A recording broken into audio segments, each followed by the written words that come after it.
Mr. William lived near the busy part of the town, where cars and people passed all day. His house was small and very old, but it felt comfortable to him, and he liked living there. Behind the house, there was a quiet garden that William loved deeply. In the summer, beautiful flowers filled the garden. Some flowers were red, some were yellow, and some were blue. In the evenings, when the sun slowly went down, William sat in the garden and looked at the flowers. These moments made him feel calm. On weekends, he spent time cleaning the garden, pulling out weeds, and taking care of the plants. Working in the garden made him feel peaceful and relaxed. William worked in an office far from his home. Every morning, he walked to the bus stop and took the bus to work. In the evening, he took the same bus back home. He was a quiet man and did not talk much to other people. He had no close friends at work or in his neighborhood. After finishing his job each day, he went straight home. Many evenings felt long and lonely. Sometimes he felt bored, and sometimes he felt sad, but he did not know how to change his life or where to begin. One very hot day, William did not feel like taking the bus home. The air felt heavy, and the bus was usually crowded and uncomfortable. He decided to walk instead. He wanted to move slowly and feel the warm sun on his face. As he walked through a quiet street, he noticed a small, old shop. The shop window was filled with strange and interesting things. There were broken clocks, old cups, and dusty toys from long ago. William liked old things, so he stopped and looked carefully. After a moment, he pushed the door open and went inside. "Good evening," said the man standing behind the counter. "Good evening," William replied softly. "May I look around your shop?"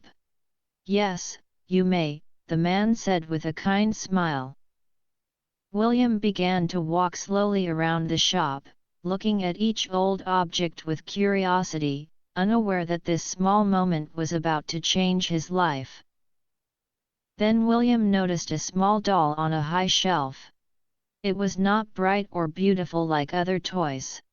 It looked like a tiny old man.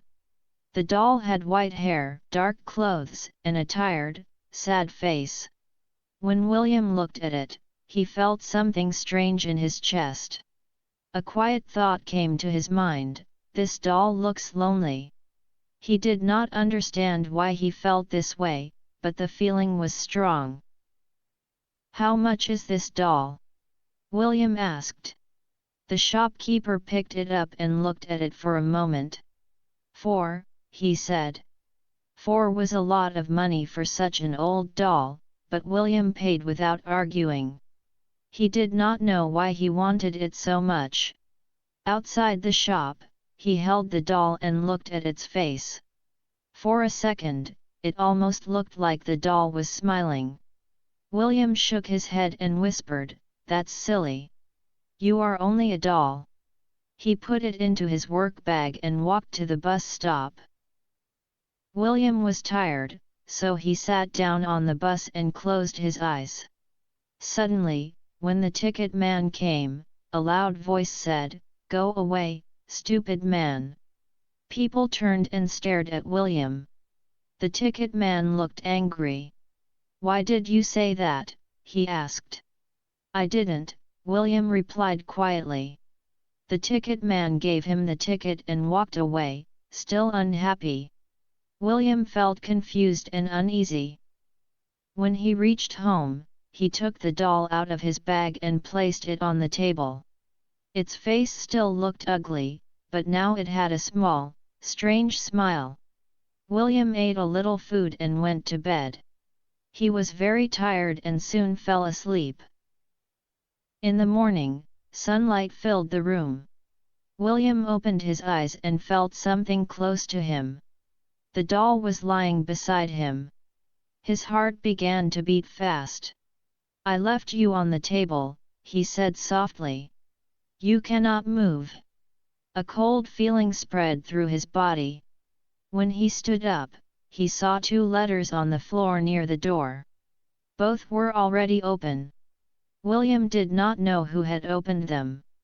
He suddenly felt sick and had no appetite. Later, at the bus stop, the bus arrived full of people. An old woman stood inside, looking weak and tired. William stood up and gave her his seat. She sat down slowly. Just then, a sharp voice said, "You stupid woman." The woman turned and looked at William with angry eyes, and William felt fear grow inside him.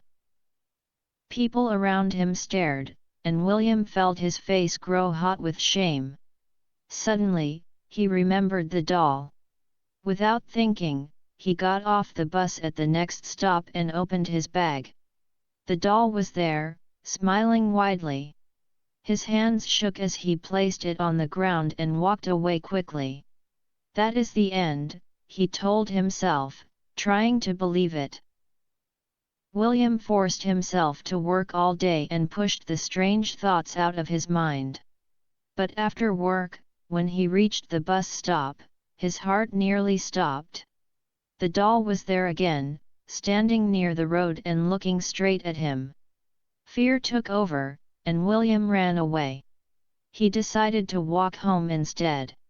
The walk was long and painful, and his legs felt heavy. At a small park, he sat on a bench and fell into a deep sleep. Late that night, a loud crash woke him at home. He rushed into the next room and froze. Cups and plates were broken across the floor. The doll sat calmly on the table, smiling. "This is not a toy," William whispered. "This thing is not good." Filled with fear, he carried the doll into the garden, dug a deep hole, and buried it under the soil. "You will stay here forever," he said firmly. That night, William tried to relax by watching television before going to bed. The house was silent. Then, a sound came from the back door. His heart pounded as he opened it. The doll stood there, covered in dirt, smiling as before. "Go away," William begged. "Please go away." The doll said nothing. Fear turned into anger. William built a large fire in the garden and threw the doll into the flames. The fire burned bright and wild.